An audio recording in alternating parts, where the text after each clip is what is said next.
Pegawai KPK di PHK TWK, bagaimana sebenarnya hal ini bisa terjadi dan apa tandanya jika pegawai KPK diberhentikan dari pekerjaannya? Kita akan membahasnya bersama dengan Mas Zainur Rohman, peneliti Pukat atau Pusat Kajian Anti Korupsi dari UGM. Selamat malam Mas Zainur.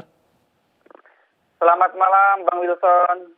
Siap Mas Zainur, saat ini kita hanya tinggal menunggu hari, tanggal 30 September, 57 pegawai KPK akan diberhentikan secara resmi. 30 September maksud kami akan diberhentikan secara resmi. Ini tanggapan Anda seperti apa? Ya, menurut saya ini merupakan bagian dari upaya memperlemah institusi pemberantas korupsi. UNCSC atau Konvensi PBB tentang melawan korupsi itu mewajibkan negara pihak untuk memberikan independensi kepada lembaga pemberantas korupsinya. Salah satunya adalah dalam aspek kepegawaian. Tetapi oleh Undang-Undang 19 2019, pegawai KPK dialih statuskan menjadi ASN sehingga derajat independensinya sangat mungkin berkurang karena dapat dipengaruhi oleh pemerintah. Tidak hanya itu, ternyata dalam proses alih status itu dilakukan seakan-akan seperti rekrutmen baru, menggunakan tes wawasan kebangsaan, kemudian ditentukan lulus atau tidak lulusnya menggunakan istilah memenuhi syarat atau tidak memenuhi syarat.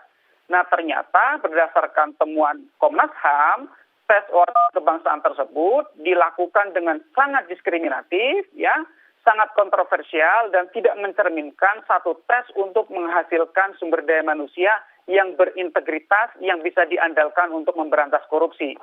Menurut saya, memang TWK ini merupakan satu instrumen hukum yang disiapkan untuk menyingkirkan nama-nama tertentu dari KPK. KPK seperti halnya lembaga pemberantas korupsi negara lain itu selalu mendapatkan serangan dari internal maupun dari eksternal. Selama ini serangan-serangan dari eksternal itu selalu gagal. Ternyata ketika serangannya berasal dari internal, lahir satu inisiasi berupa TWK oleh pimpinan KPK yang kemudian dimuat dalam peraturan Perkom 1/2021. Nah, Perkom ini memuat satu norma yang tidak diperintahkan oleh PP maupun Undang-Undang 19 2019. Nah, sekarang sudah terjadi, TWK-nya sudah selesai, sebagian dinyatakan TMS, dan kemudian tiba-tiba pimpinan KPK memberhentikan 57 nama. Padahal pemberhentian ini merupakan pemberhentian yang cacat hukum. Kenapa saya katakan cacat hukum? Karena dilakukan sewenang-wenang, karena tidak dilandasi satu dasar kewenangan. Kenapa tidak dilandasi satu dasar kewenangan? Putusan Mahkamah Agung 26/2021 itu clear menyatakan bahwa tindak lanjut hasil tes wawasan kebangsaan itu merupakan kewenangan pemerintah. Baik. Artinya pimpinan KPK tidak sedikit pun memiliki kewenangan untuk menindaklanjuti hasil tes wawasan kebangsaan. Baik. Selain itu, saya juga melihat bahwa keputusan pemberhentian 57 pegawai KPK itu merupakan bentuk kelancangan sikap mendahului pernyataan resmi dari Bapak Presiden. Kita memang belum tahu Presiden akan menyatakan secara resmi seperti apa. Tetapi seharusnya pimpinan KPK menunggu. Jangan lancang mendahului dengan memberhentikan mereka tanpa memiliki satu dasar hukum kewenangan untuk memecat mereka. Baik. Nah, menurut saya saat ini bola berada di tangan Presiden. Ini sudah merupakan babak final. Apakah Presiden akan menindaklanjuti apa yang direkomendasikan oleh Ombudsman Republik Indonesia dan Komnas HAM, atau Presiden akan mengikuti apa yang dimaui oleh pimpinan KPK? Saya berharap Bapak Presiden mempelajari putusan Mahkamah Agung, mempelajari putusan Mahkamah Konstitusi, clear bahwa tes wawasan kebangsaan tindak lanjutnya merupakan kewenangan Presiden. Baik. Saya berharap Bapak Presiden mengambil sikap dengan menghormati rekomendasi Ombudsman Republik Indonesia yang diberi kewenangan oleh undang-undang, sebagaimana di dalam pasal 38, rekomendasi Ombudsman itu bersifat wajib untuk diikuti oleh penerima rekomendasi. Sehingga saya berharap demi tertib hukum, demi penghormatan terhadap sistem ketatanegaraan, maka sudah semestinya Bapak Presiden menjalankan rekomendasi dari Ombudsman dengan melanjutkan alih status pegawai KPK tersebut menjadi ASN. Bang Baik, Wilson. Mas Zainur, memang saat ini rekomendasi sudah diberikan oleh pihak KPK dan juga Ombudsman. Namun keduanya tadi menyatakan hingga saat ini belum menerima pernyataan secara resmi dari Presiden. Hanya menerima pernyataan secara lisan yang jangan apa-apa diserahkan semuanya kepada Presiden. Lalu ini sekitar masih ada waktu 1 minggu lagi menanti nanti pegawai KPK yang diberhentikan ini akhirnya secara resmi. Nah ini menurut Anda apakah memang Presiden ini menunggu saja atau cenderung tidak peduli dengan apa yang terjadi dengan pegawai KPK yang diberhentikan ini? Iya, saya melihat bahwa Presiden mendapat masukan yang tidak tepat dari para bawahannya. Tetapi menurut saya memang belum ada pernyataan resmi dari Presiden. Presiden secara lisan menyatakan hanya dalam satu forum kecil bersama para Pimret. Itu pun hanya beberapa media saja. Nah, saya melihat bahwa memang waktu sisa 1 minggu dari SK oleh pimpinan KPK. Tetapi untuk Presiden menurut saya waktunya bukan 1 minggu. Presiden yang diberi kewenangan menindaklanjuti hasil TWK tersebut diberi kewenangan oleh undang-undang, yaitu oleh Undang-Undang 19 2019, itu 2 tahun dari Oktober 2019. Artinya masih bisa sampai selesainya bulan Oktober, yaitu di bulan November. Presiden bisa mengambil sikap sampai jangka waktu November 2021. Nah, memang benar bahwa Presiden mengatakan apa-apa jangan dibawa kepada Presiden. Tetapi menurut saya karena Presiden tidak memahami, seakan-akan ini merupakan persoalan yang sudah diputus oleh Badan Peradilan.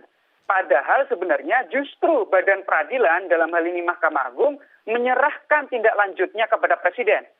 Andai kata Presiden Jokowi tahu bahwa kewenangan tindak lanjut TWK tersebut berada pada dirinya, saya percaya Presiden akan mengambil sikap. Apapun sikapnya, apakah sikapnya akan mengonfirmasi pimpinan KPK untuk memecat, atau sikapnya akan melaksanakan rekomendasi Ombudsman untuk melanjutkan alih status.